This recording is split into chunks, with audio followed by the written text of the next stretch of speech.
in a few hours, and excited for the opportunity this presents.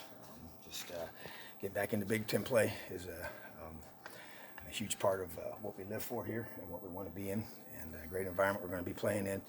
They'll have a great loud crowd, and just talked about that with our guys, what that means, and expect our guys to elevate their level of play, their focus, and their execution, and be at their very best. So excited about where we are, and anxious to get on the road together as a team and continue to build this program.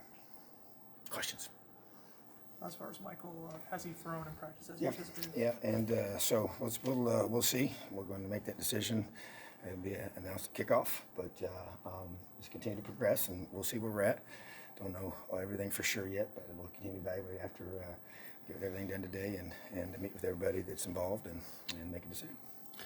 Has he been more active this week than in past weeks in terms It's of been what building, he's able yes. to do? Yeah, it's been building for sure. So it's been progressing ever since it initially happened, and then just continue to get him ready. And then Peyton's had a great week too. Continues to command the offense and throw with a lot of accuracy and do a great job. So. Have the reps been split? Have they been 50-50 or? Yeah, we're in the mode of being able to balance that out. So yeah, just like we normally would do. So it's been both guys getting equal reps. Michigan State, obviously a team that's done very well against the run. Indiana this year that's not been their forte so far. Better in the last game, obviously. What can you guys do to make that better against a team that does so well against it?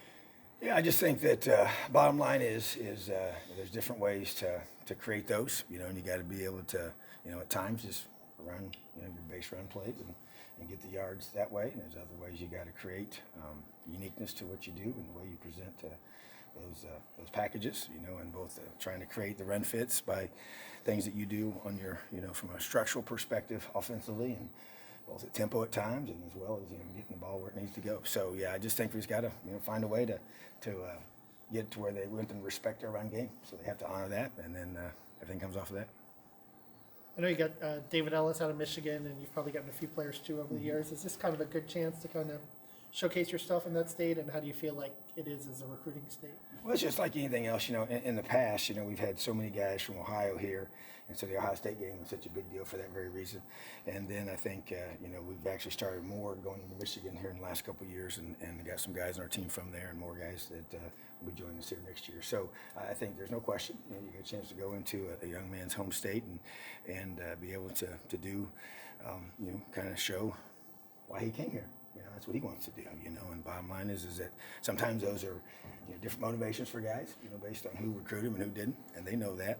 And so I just think that it's always good to go into an area where you want to recruit and have recruited and like wanting to recruit further in the future. I think that always helps you because they get a chance to know, hey, I can, they're going to come here and play close to home and get a chance for my whole family to come watch me.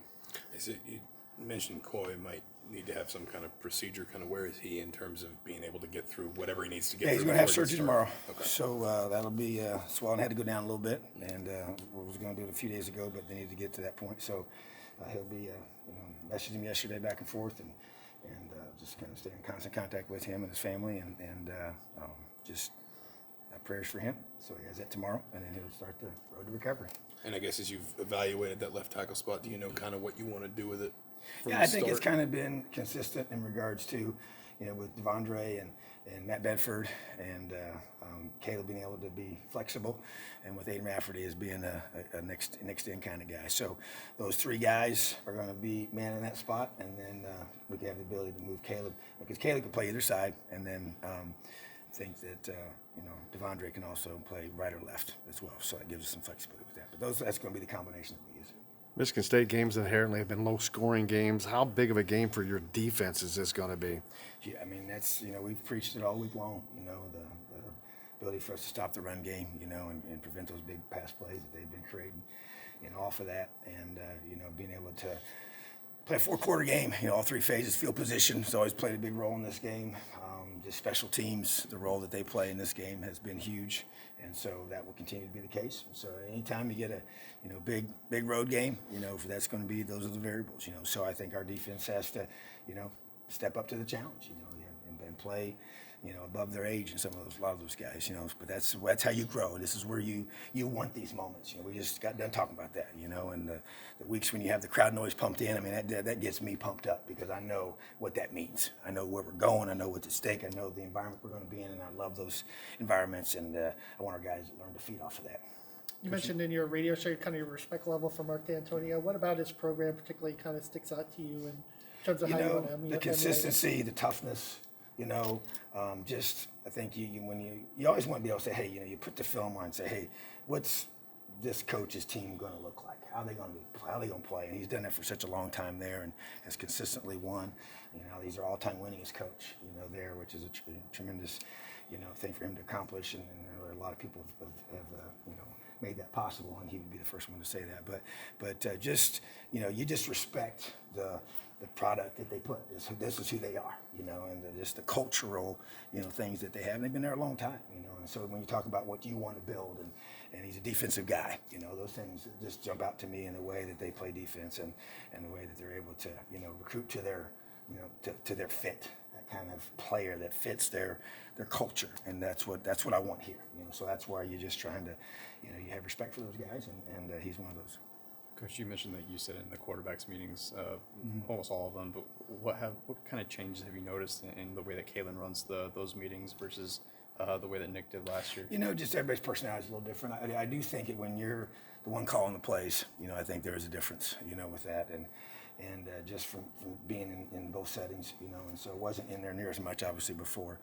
Very, very seldom was I able to be in there. So, in all fairness to both situations, but I just do know, from being in that situation myself, when I was coaching linebackers and calling the defenses at the same time, just being in the same room with the person that's, devising everything and calling the things and calling the plays. And so I just think that helps them get the big picture of what we're doing and the whys sometimes behind each concept and what we're trying to accomplish. So I mean, there's obviously everybody has their own way of doing it. Some coordinators are coaching positions, some just are walk-arounds, and we've been seeing successful both ways. But I just think for and even when Kalen came here, we had those discussions about because he could coach. He's coached multiple positions. He could have coached the tight ends and called it, from there and had Nick stay at quarterbacks, and we had that discussion, but he really felt strong that he wanted to be in that room, and I understand why, and I want to get him in the area that he wanted to be in, and then we moved Nick to tight end, and Nick's done a phenomenal job with the tight end, so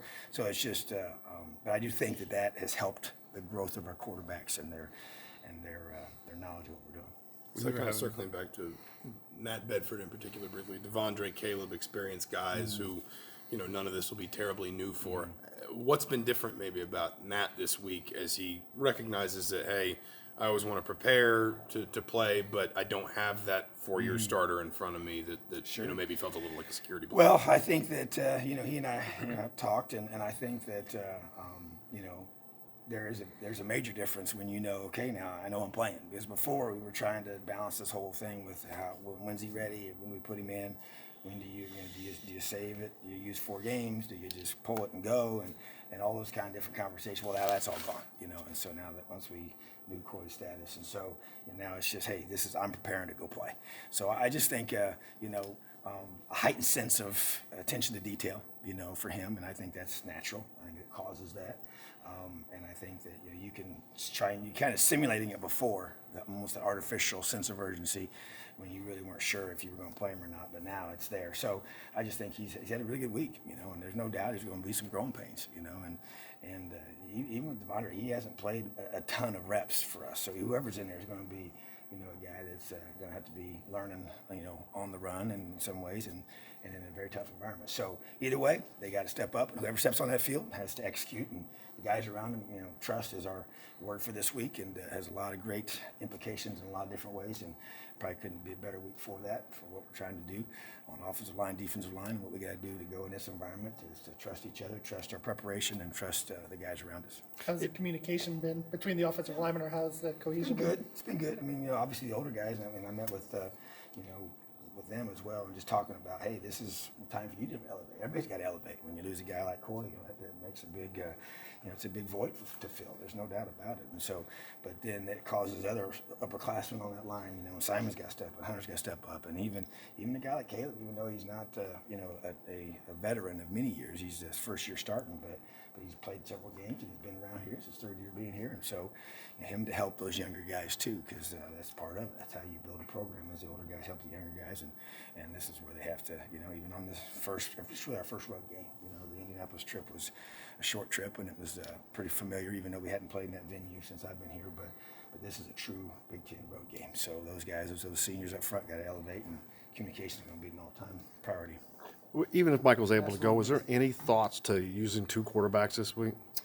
Oh, I think it all depends. There was some in terms of just, how much does, if he does play, how much do you want to get him in there and different things. So I think it was just wait and see to see how he feels and how he's able to handle all that. So bottom line is we got 2 that we trust. We do. And obviously Peyton's been in this environment, before and has played there. Last time we had our chances. We were right there in the end of the fourth quarter. So I just feel like that a lot of confidence in either one. So I feel good about that, and that's a real positive thing. We've not always had that situation. So I just think that whoever's ready to go is going to go, and I think they'll do a great job. All right, thanks. Thank you, Coach. Have a great You day. guys drive or fly?